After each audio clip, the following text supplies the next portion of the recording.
শুভ, Yes, sir. তোমার এখন কোন ক্লাস হবে? Sir, Wings Part 1. Wings part on. আচ্ছা, উইংস পার্ট অনে তোমার যে কি হবে বলো তো একটু দেখে, কি Sir, হবে? sir, অ্যাক্টিভিটি কত আছে বলো তো আগে? Activity activity 9. Sir. 9-এর এ নাম্বার। আচ্ছা ঠিক আছে, আজকে তোমার এটা হচ্ছে নতুন পড়া। হ্যাঁ, Yes, sir. আমি তোমাকে সম্পূর্ণ বুঝিয়ে দেবো, তুমি একটু ভালোভাবে বুঝবে। Yes, sir. দেখো প্রথমে কি বলেছে হচ্ছে, দেখো লাল করে লেখা আছে যেটা fill in the blank. Blank. ঠিক আছে, আমি বলছি তুমি খালি একটু শুনবে মন দিয়ে। হ্যাঁ, Yes, sir. Fill in the blanks with this অথবা দ্যাট। ঠিক আছে, তোমাকে শূন্যস্থান পূরণ করতে বলেছে দিস দ্বারা আর দ্যাট দ্বারা। তারপর বলছে on is done for you, একটি তোমার জন্য করে দেওয়া হয়েছে। তার মানে একটা উদাহরণ এখানে করে ওনারা দিয়েছে বইয়ের মধ্যে। Yes, sir. এখন দিস কখন ব্যবহার করা হবে আর দ্যাট কখন ব্যবহার করা হবে সেই বিষয়ে তোমাকে একটু বলবো, তুমি একটু মনোযোগ দিয়ে শুনবে।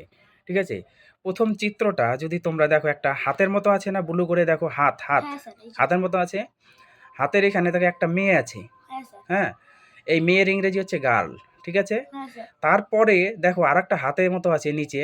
হ্যাঁ, ওই সেম চিত্রটাই কিন্তু ওই মেয়েটাকেই কিন্তু একটু দূরে দিয়েছে। Yes, sir. দেখতে পাচ্ছ তো? Yes, sir.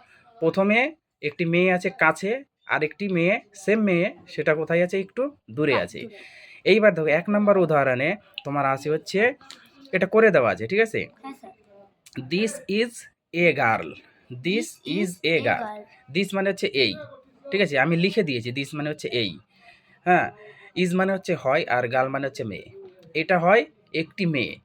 তার মানে দিস কখন ব্যবহার করা হবে? যখন কাছে কোনো জিনিস থাকবে।